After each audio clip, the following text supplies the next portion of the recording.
Good afternoon, everyone. We are going to get started in just a couple of minutes, but we thought we would start with a poll question or two so we can get an assessment of who is in the audience. We have about 50 people so far. We're expecting a little over 100. So if you take a look at your screen, you can engage in the poll, and then that can inform Councilmember Friedson and I as to better kind of locate our remarks and talk about grants and loans and things. So we're going to get started in just a few minutes.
Good afternoon to everybody that has joined us. As you pull in or pull up the webinar, you'll see that we are asking a poll question just to get a sense of who is joining us and where they're joining us from. So if you want to go ahead and answer that, we have a couple other questions we want to ask you. And as people start to trickle in, we thought we would start with this one. Right now, it looks like we have about 87% of you are coming to us from here in Montgomery County. So we'll get started in just another minute. I just want to give people the opportunity to hop on and get situated.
So we have another poll question up as to what sectors are joining us. It looks like from the poll prior, we have about 80% of you from Montgomery County. This, it looks like about 2/3 are from the private sector and 1/3 are from the nonprofit, with a little bit of government and education folks as well. So I think we're gonna close this poll now, and then we will go ahead and get started. Councilmember, are you on the line? I'm here. Awesome. Okay. So we closed that poll. Okay, so before we get started, I just thought I would go over a couple of things. It looks like there are over 100 people joining us today, which is fantastic. I want to thank you for taking the time to tune in. We anticipate this being 30 to 45 minutes. We know all of you have a lot going on, so we thought we would just do a high-level overview of the last 2 weeks. We've seen a lot of movement at the federal, state, and county level. Today's webinar is going to be focused on the county and state assistance that will be available to you, with our intention of next week doing a federal update. That said, if you're thinking of things that might be helpful to you as a small business owner, as a resident, please do let us know. We are planning on having 1 or 2 webinars a week, and we want to make sure that they are valuable to you as our member. So as you're thinking of ideas, if a certain topic would be helpful to you, please do reach out to our chamber and we can look at organizing something like that. All of you should be able to see either the chat or the question bubbles, and feel free to ask questions throughout. Both myself and Councilmember Friedson can see them, and so we can answer questions as you kind of have them. It's a very fluid dialogue, so feel free to chime in whenever. And then don't feel a need to take a lot of copious notes throughout this with all of the information. I will be sending out an overview of a 1-pager of everything we go over today, my contact information, Councilmember Friedson's contact information. So feel free to just tune in and ask questions, but you don't need to take copious notes because I will be emailing them to you. So obviously this is Tricia chiming in, and we have Councilmember Friedson on the line. So I thought today we could go over first kind of the state actions that we're seeing, both when grants and loans, what the governor announced just a few days ago, and then also some of the actions that have been taken at the state level in terms of tax deferment and different things like that. And then we would move to an overview of different county grants and loans and have Councilmember Friedson chime in. Although excuse me, I'm going to have Councilmember Friedson chime in throughout. Many of you know this, but one reason he is a fantastic council member is because of his work, not only in the county now, but prior to being elected, worked in the comptroller's office for a number of years, and can chime in on the state stuff and provide some substantive insight into that as well. Before we dive in, Councilmember, did you want to say hi and say anything? No, I just really appreciate the opportunity to join the call. Thank you so much to Tricia and the chamber for everything that you're doing in these unprecedented times to advocate for our businesses in Montgomery County and make sure that we are at the county level and at every level of government trying to keep the lights on for businesses who I know are struggling. And you know, for each of you who are on the line, all the people you represent, the families whose livelihoods you're supporting, I hope you understand how much we are concerned and we are thinking about you and have you and your teams front of mind and trying to make sure that we're doing everything that we can at the county level to supplement the state and federal actions to make sure that we're doing what we can to keep you in business and to allow you to continue to do everything that you do for our community. And it's just been a great partnership so far, despite the hugely challenging times we've had, to have such an active chamber working so hard and to be able to work with the partner local chambers to try to make sure that we're serving the needs of the business community as best as we can. Wonderful. And I do want to add, I forgot this part of it, but we will have, this webinar is being recorded and will be put on our YouTube channel. So we'll also send out a link to that if you want to watch it again or send it out to, I know we have a couple of nonprofits and organizational leaders on here, so you can feel free to send this out to your members. So I think we can go ahead and get started. So a few days ago, the governor, he's obviously had a press conference a couple of different times, but I think it was 2 days ago, he announced specific targeted grants and loans that the Department of Commerce is engaging in to help our small businesses. The first was the Emergency Relief Loan Fund, and it was $75 million for for-profit businesses. Loans up to $50,000, and they need to demonstrate financial stress or disrupted operations. And there's a little bit more information on there in terms of no interest or principal payments due for the first 12 months. He also announced a grant fund, and that's $50 million, grants up to $10,000, again, needing to demonstrate that financial stress or disrupted operations. And we know we've been hearing from our members about specifically small businesses and nonprofits about how important it is to get cash in hand now, and how the need of really having cash to continue operations. And so we were appreciative to see the grant piece of it too. Loans are obviously helpful, but we as a chamber understand the need for grants. And I think we'll talk a little bit more about that at the county level, but we were definitely appreciative to see the grants being pursued at a county level, because we know that that is incredibly important right now. There's also a Emergency Relief Manufacturing Fund. This will interest some of our members. It's a $5 million incentive program to produce that personal protective equipment, the PPEs that we're seeing in the news, that are very needed by hospitals and healthcare workers. And so there's supposed to be more information released today. I haven't seen it yet this morning, but when we get that, we'll be sure to send it out to our members. Before we move on from this, I wanted to do another poll question. If any of you have applied for resources yet, I'm hearing that the state, let me launch the poll here. Okay, so we'll open this up for just a few minutes. It would be curious to see those that have applied for the different resources. I've heard that the state, it's kind of complicated and a little bit onerous to get the particular information. If you are some of the ones on here that have applied for the state loan, if you could pop in and type in a question if you're running into issues. I do want to note, it's important to note that both Councilmember Friedson and the chamber, this is nowhere near the extent of our advocacy. If you are running into issues at any level, please do continually engage us. We are in regular communications. The chamber is with electeds at the county level, state level, and federal level. So if you're running into barriers or if you're running into questions, please engage us and let us help you in that. It looks like some of the people responding is that they've applied and they've not heard back. Let's see what else. Federal level, the SBA website was down for a few days. We heard that. These are all really, really helpful as the people are kind of trickling in and responding.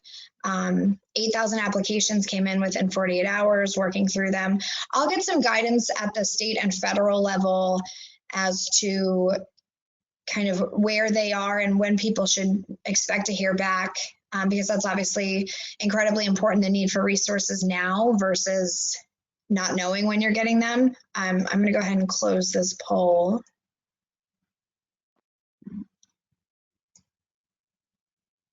Okay. Councilmember, did you want to add anything to that before we kind of move on to? Sure. One, I think we all know that some of the challenges technological that the state and feds have had and are all working with our partners at those levels to try to address them. I think, recognizing the fact that just like everybody has been flipped upside down, trying to keep up with the developments through this crisis, the unemployment, for instance, was up 16 times week over week, 1,600% almost.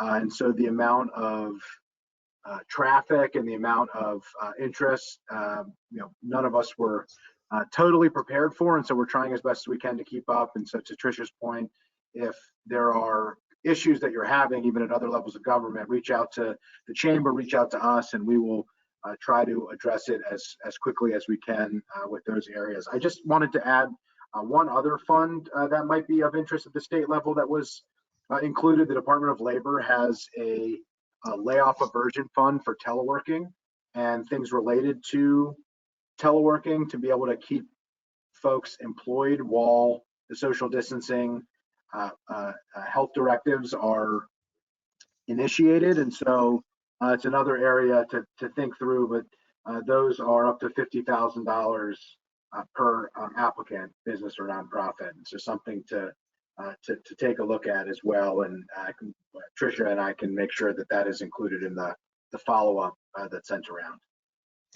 Absolutely. And Councilmember, I don't want to put you on the spot. There was a question, and I know that you've looked at this a lot at the county level, but what it means to demonstrate financial stress or disrupted operations. That was one question. I can get information on that, but I'm not sure if you know the answer to that based on the conversations that you're having at a county level with similar parameters. Yeah, it's still being worked out at the county level. We are, we've had conversations with the state, so I don't have specifics right now with that, and I can talk through as when I present the county piece of this. But one of the things that you're likely to be required to show is the last 2 years of taxes or something similar to that, and then demonstrating the changes. I mean, there's also going to be other opportunities to show disrupted operations or financial stress, but exactly how that is done, we're trying to figure out. And the goal, and we're working with the executive branch on this closely, is to make sure that it's done in a way that's reasonable in terms of recognizing these are public dollars, but that can be deployed quickly. Because our goal, particularly at the county level, we don't have a lot of money. $20 million, we all recognize, given the magnitude of this crisis, is not going to spread far enough to keep every business and operations and keep the lights on. But my hope and kind of the goal that all of my colleagues have is to make sure that we can deploy it as quickly as possible to help to bridge to some of the larger funds, particularly at the federal level, that businesses will be eligible for. Awesome. And there is a question about who at the chamber should we contact. I neglected to say that we actually, I'm looking at the attendees, and we have almost a full chamber staff on here now, knowing the importance that this is for our members. So what I will do on the one pager, I will include all of the staff contact information and who to contact about what particular questions. So I'll make sure that that's included in the one pager too. Okay. Quickly, let's move on to I wanted to make sure that we highlighted the state actions, because in addition to helping small businesses keep cash on hand and through kind of giving them grants and loans, also the ability to hold on to cash and to not have certain payments due. So this is an overview of different actions that the state has taken. Business related tax returns and are held off until June 1st. I know many of you have monthly things that are due to the state, whether it's the sales and use tax, various withholdings, alcohol taxes, admissions and amusement tax. All of these are not due until June 1st. And then income, state taxes and payments are due July 15th. So just so everybody and our businesses know that, both as a business owner and as an individual, that the state is acknowledging that one way to keep cash on hand is to defer certain payments for at least a few months. So I just wanted to make sure there was an overview of that. And with that, I'm going to turn it over, Council. So before he goes into this, it is worth noting that Councilmember Friedson has done an absolutely fantastic job for small businesses in his entire tenure in the last year, but specifically the last 2 to 3 weeks as this crisis has ramped up. I know that I've spoken to him at least 2 to 3 times on the phone every single day, kind of relaying messages from our small businesses as to things that they need and solutions that that the council could potentially pursue. So before he goes into kind of the overview, it's worth noting that a lot of this that you're looking at now is through his hard work and perseverance and working with his colleagues to kind of drive this policy. So with that, I'll turn it over to you, Councilmember, and you can go over some of the things you guys did last week and what you need to do next week.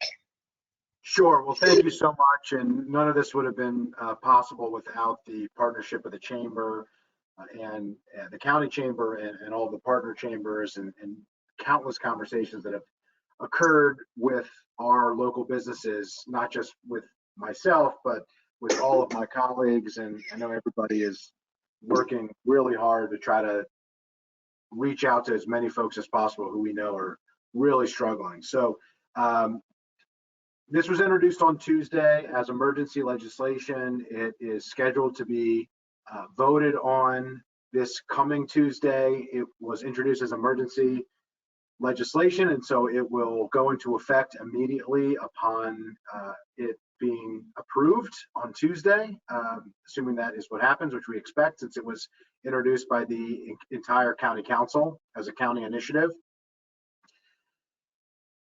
There are still a few things that will be tweaked between now and Tuesday, although we are simultaneously working with the executive branch to have them be ready as soon as possible to be able to actually implement the program itself. And so normally there'd be a long process where regulations would be put into place of how this would work. That process wouldn't start until after a bill has been approved. We are throwing all of that out, recognizing the crisis that we're in, and that process has already begun. It's happening as we speak. I've been in conversation with them, and we're all trying to work as collaboratively as we can to make sure that by the time this passes on Tuesday, that as soon thereafter as possible, it is ready to be deployed, because we understand that now more than ever, time is money, particularly for businesses who are struggling just to keep the lights on. So it's a $20 million fund. These are grants. There is still some, has been some interest in loans and grants. I've felt very strongly that in the conversations that we have had with businesses throughout the county, that grants are everything. And even though we have a limited amount of funding, I think that was an important part of this program. It is $75,000 per business or nonprofit, and 100 or fewer full-time equivalents. Both of those are quite different from the state. The state's program, as you might have seen earlier, caps the grant portion of their program at 10,000, and then has a much larger effort for low interest 2% loans up to 50,000 per business. And so we've really tried to fill that gap in this, in our conversations with the state program, which was being considered and ultimately launched at the same time as ours was. And then 100 or fewer full-time equivalent employees, which is a major difference from the state. The state's is capped at 50 or fewer. And the federal program, the $2 trillion plan that includes $350 billion for small businesses, just so everybody knows as well, that is any business that qualifies under the Small Business Administration rules. And that program allows now for forgivable loans. And so some of those loans will be able to be forgiven if you don't maintain your workforce up to a certain percentage. And so at 3 levels, I think they work well in tandem.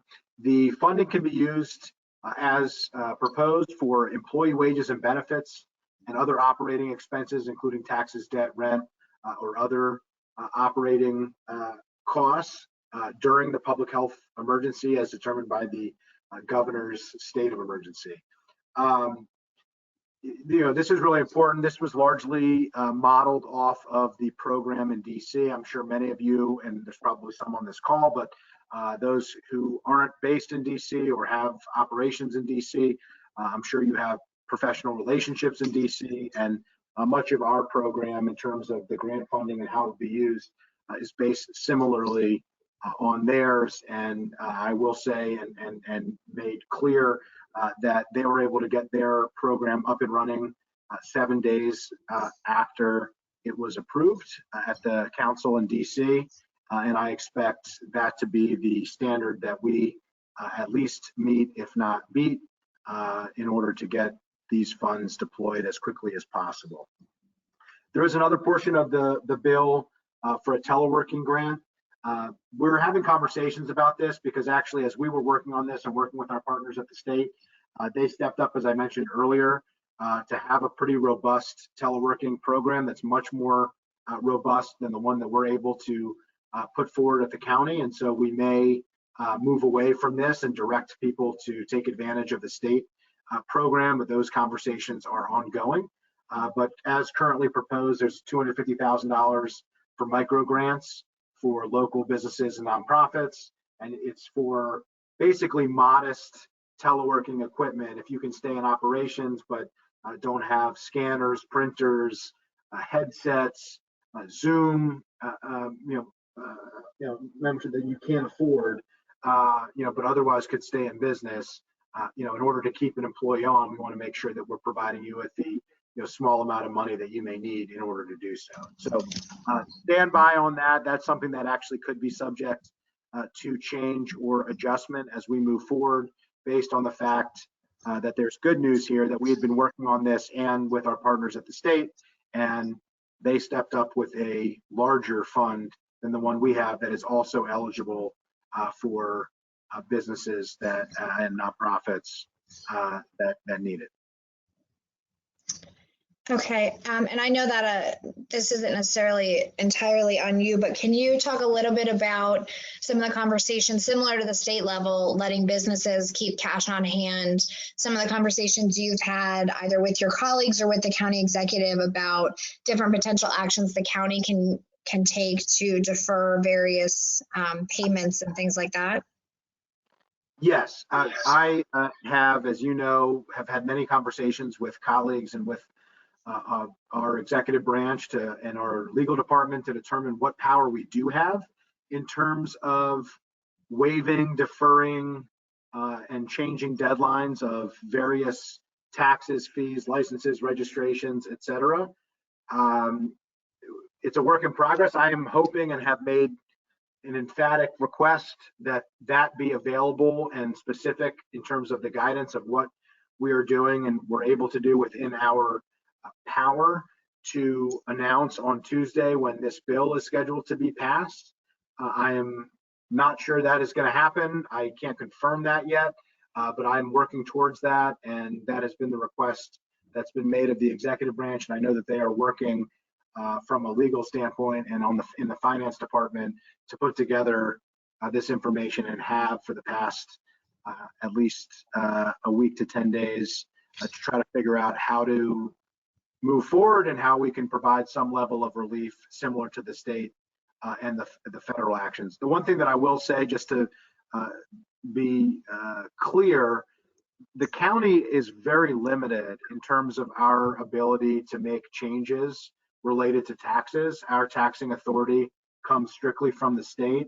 And so there are certain circumstances that we don't have the ability to do that. And so depending on what we confirm and how the county executive decides to move forward, we will look at what potential legislative actions we can take at the council, however limited they might be, and also looking at potentially at the state level of what type of enabling legislation that we might need to have if they go back into special session as they're scheduled to go in May or soon thereafter, so that we can move forward on that to provide relief moving forward. But we recognize that the grant piece is important, the immediate cash flow, which was the first priority. This is the second priority that we're working on as well.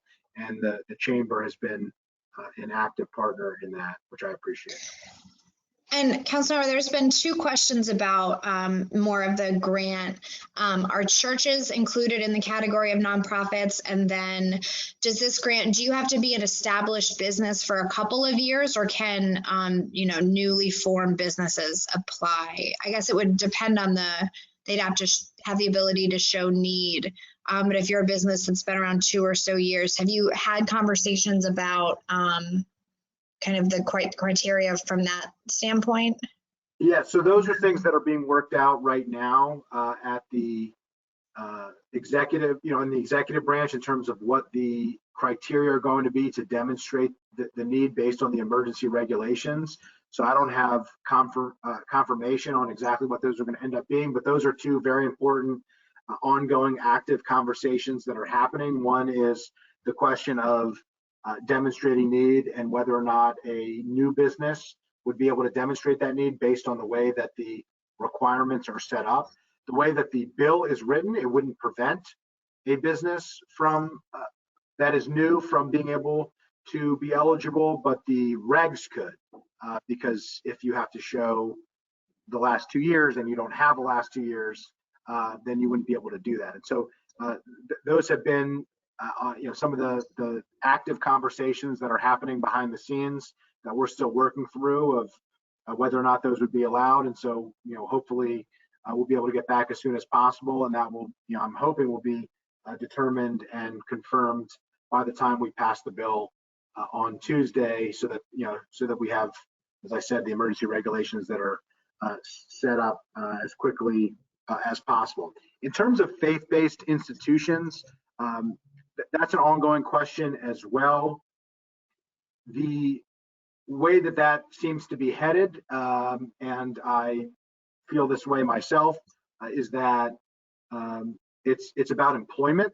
This program was set up for employers, and so an employer is an employer is an employer. If you're eligible as an employer, you should be eligible for the program, and you should be able to apply for the funds.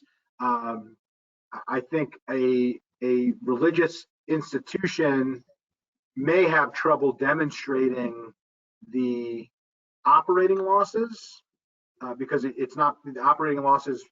Donations would not be eligible, but for instance, a religiously affiliated service nonprofit, like for instance, a childcare program that charges monthly, and these next 2 months are going to have real trouble charging folks because they're not open.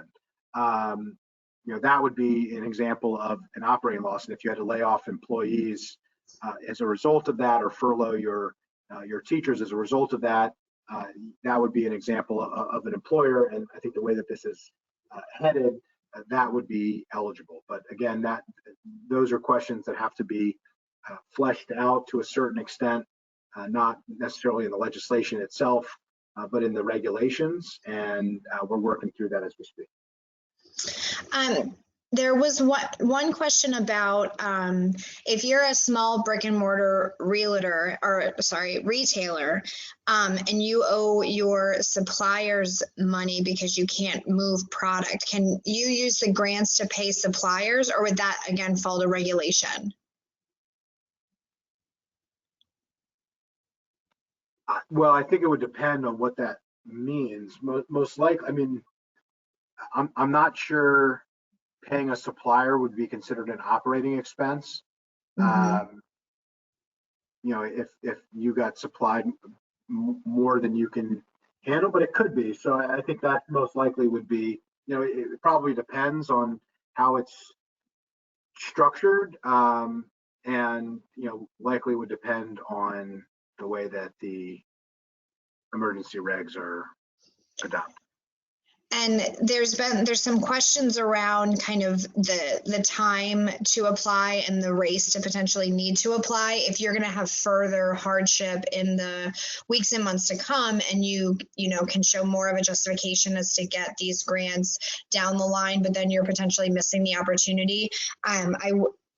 it'd be good for you to speak to that, but I will also put the plug in here that this is kind of the importance of having these conversations so we can raise these questions now. And I do see that we have some of our fellow chamber colleagues on here from some of the local chambers. And so as we're working through these issues, this is why it's important to have these conversations so small businesses can raise their concerns, nonprofits can raise their concerns, and the chambers can kind of advocate with our local electeds as these regulations are being drafted to really make sure that they practically make sense for our business owners. Yeah, thank you for that point. And, I hope I've said it enough. I'll say it again. The partnership of the county chamber and the local chambers has just been instrumental throughout this process and speaks to the partnership that is so critical to our decision making. The point of this program, the main focus of this program is immediate need. Ultimately, we are never going to be able to keep up with a sustained, massive economic calamity that it has the potential of occurring depending on how long this public health emergency is going to take. And ultimately, the scale and scope of county government just is not able to meet that need. And I think we all recognize that.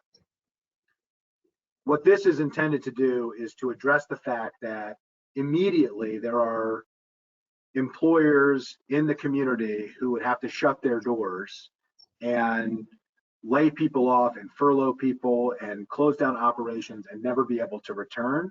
And that we all recognize would be a travesty, and that is what we're trying to prevent. And so we're trying to make sure that this is focused on the immediate and urgent needs that the crisis has created as we currently stand. We all recognize that, one, we need the federal government as they had with the $2 trillion, and that might not be the end of it in terms of the needs of helping small businesses with direct support, and state government to step up and to help, and not just with funding. We need major policy decisions that only the federal and to a certain extent the state government has the ability to do, including how banks and lenders and the financial regulations and others, occur during this crisis just to keep our economy afloat as best as we can, so that we're able to recover once we solve the immediate urgent need of the public health emergency. I think we also all recognize that this might not be the end of what the county needs to do, and so. While this program will be focused on the folks who need it now and need it the most, it doesn't rule out additional actions that the county is going to have to take in order to help those who are struggling desperately. And so just because this isn't the best, the county grant program isn't the best for a particular organization based on timing or eligibility today, does not rule out there might not be a future county program, or that we wouldn't be working very hard with partners at the state and federal level to make sure that they're stepping up to help as well.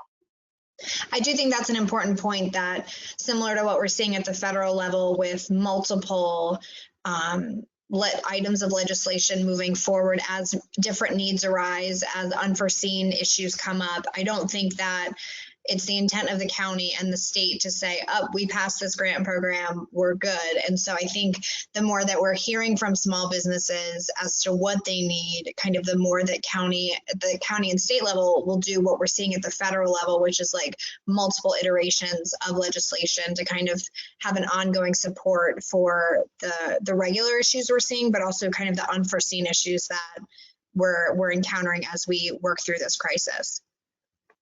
Absolutely.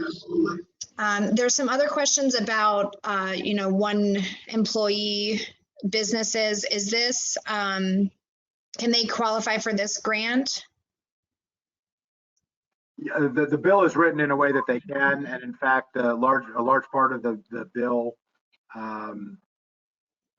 was written similarly to how DC's program was set up, and DC, their program expressly allows it. There may be some requirements on, paying self-employed insurance, self-employment taxes, excuse me, or some other standards for sole proprietorships. But I think many people recognize that we have a number of sole proprietors in the county who will be impacted by this, and I expect them to be eligible. And as the bill is drafted, they certainly can be. Okay, great. I think those are the big questions. We've talked about the grants, we've talked about the loans. People can continue to still ask about that, but I don't know if anyone has broader questions for the council member. I think we have him for another 10 minutes or so, but we can certainly ask him about beyond these grants and loans, or share stories with him beyond these grants and loans. Let's see. Can I just add two other quick points? Absolutely.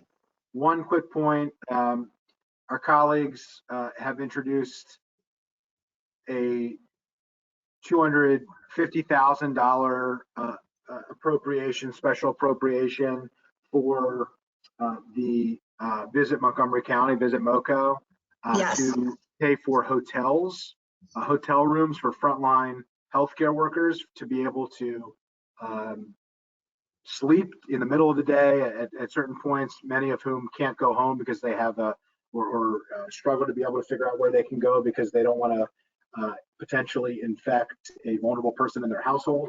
And so given the fact that we recognize that this is taking a significant hit on our hotel industry, we've already seen a number of them close and furlough employees, et cetera. That's one way that at a discounted rate, the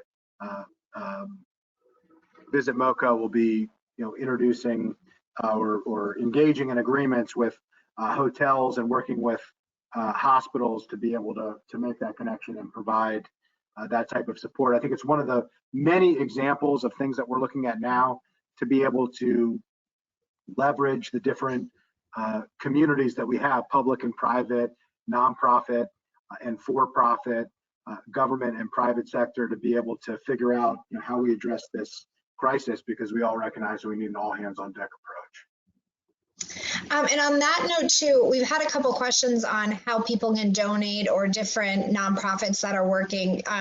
This might be a good opportunity to talk more about the work that I know Manna Food Center is doing, and things like that, so our businesses can know that too. Sure.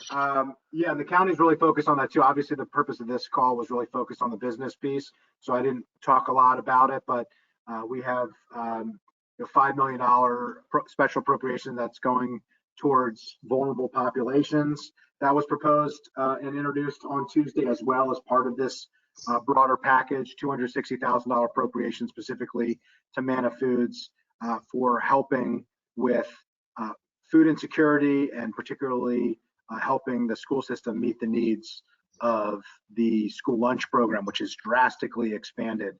And we're seeing increasing adoption of that. Important to know we have 50,000 students in our school system who are on free and reduced meals. And this is a huge challenge for those families at this time. And that's top of mind for us, in addition to the housing and homelessness challenges and the healthcare challenges. In terms of donations, Manna Food is a good one. Kind, Nourish Now. There's several organizations. The Food Council is working on this as well, that are working hard to meet the food insecurity challenges that many residents face. The hospitals are now starting to do certain collections, including Suburban Hospital, which I know is a great member of the chamber, that started taking collections as well. And so you should stay tuned for that. The Community Foundation has put out a really helpful list of organizations that are specifically dealing with the COVID-19 crisis, and ways that you can give where you live and support those efforts. And then I'd also like to give a plug in particular to the volunteer fire service system, and the volunteer firehouse, particularly if you deal directly with them, reach out directly to them in your communities. But they really need help, particularly even just with food and feeding their members. And it's a good way, and many residents and businesses have stepped up in amazing ways over the last couple weeks to just sponsor a meal for members of different volunteer firehouses as a way not only to support local restaurants and businesses, but also to help our first responders and the heroes in our community who are doing such important work on the front lines. And as well, you can every hospital has ways. While they don't accept you to drop off food, and that's not something that you should do, there are ways to provide things for the frontline healthcare heroes who are really at the forefront of this crisis and who need support as well. And so they're checking out Suburban and Adventist and Holy Cross and the other of the 6 hospitals that we have around Montgomery County to make sure that we're doing what we can for the folks who are doing their jobs while we do our jobs, which is largely to stay home. Great. And then for those of you that are asking really specific questions, I do want to let you know that I do see them and I will follow up with you directly. But there is kind of a broader question, which I think is interesting, and you as our business voice on the council, what this means potentially for land use moving forward. Have you had conversations on landowners that might need to delay development plans moving forward, or are we still early enough into it that you're not hearing about that just yet? Yeah, I think we're too early into it to understand what the global, broader, sustaining economic impacts of this are going to be. I think we all recognize that that's real and significant. I will say that the several property owners that I have spoken to recently plan to continue, plan to proceed. They see, the best part about our county is that most of the land use is long-term ownership. It's not buy, build, and sell, and with companies from outside of our county and outside the region, it's largely buy, build, and hold. Long-standing companies who keep the assets for a long period of time and are really in it for 50 years. And so I am confident that because of the dynamic of our community, where we are lucky to have the folks largely who are investing in the projects being local and being committed to Montgomery County and the region, that we, while we may see a blip like everybody else will, that we will be poised and set up well. And actually many of the conversations that I've had are about how this is going to continue and how they're continuing to proceed, despite the fact, even I talked to a property owner that is in the operations of a certain type of business, and their operations are shut down, but they are talking about the next phase of building, which is in the pipeline. And so I find that to be really encouraging.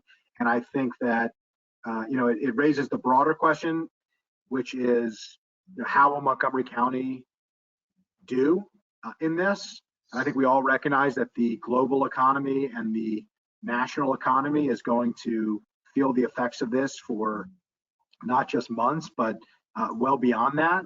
And while that is going to be a huge challenge that we're all going to have to band together to work through and to figure out what that new normal looks like, I am extremely confident that Montgomery County in particular and the DC region more broadly will be as well positioned and poised as any place in the world to be able to come out from this as strong as anywhere else, largely because we have a thriving biohealth industry, because of the potential infusion of capital that will go through and from the federal government and partner agencies and related residual businesses, because now more than ever, I think people are starting to realize that science matters, that government matters, that despite the fact that we desperately need the private sector to lead in innovation and to drive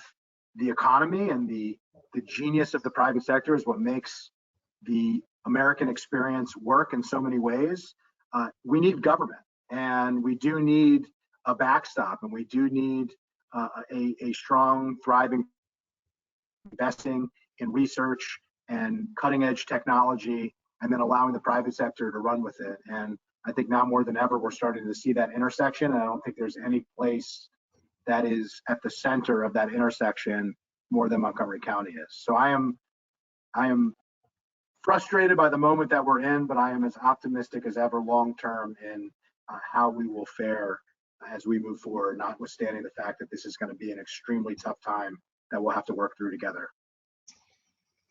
Okay, great. That might be a good time to wrap up. I didn't want to keep people more than about 45 minutes, but as I said, I will follow up with all of you that have chimed in today with a one-pager, and that does include the chamber's contact information in addition to Councilmember Friedson's contact information. This is not a one-time conversation, it's ongoing, and the more that you tell us issues that you're running into or questions that you have or ways that laws might not be practically doable by business owners, the stronger these regulations can be. So keep an eye out for that one pager sometime later this afternoon. And again, Councilmember, I do want to thank you so much for all of the work that you've put in over the last year, but especially in the last 2 to 3 weeks to really be the voice of small business and business at the council and driving these important grant programs. It is absolutely my pleasure, and I just thank you and everybody on this call for everything that you're doing to survive and to be in a position that once we get through this to thrive. And so here for you, here for the chamber, here for everybody, and appreciate everything that you do for our community and all the employment and economic activity that you represent. And I am going to work as hard as I possibly can to get you back to where you were and where you could go moving forward.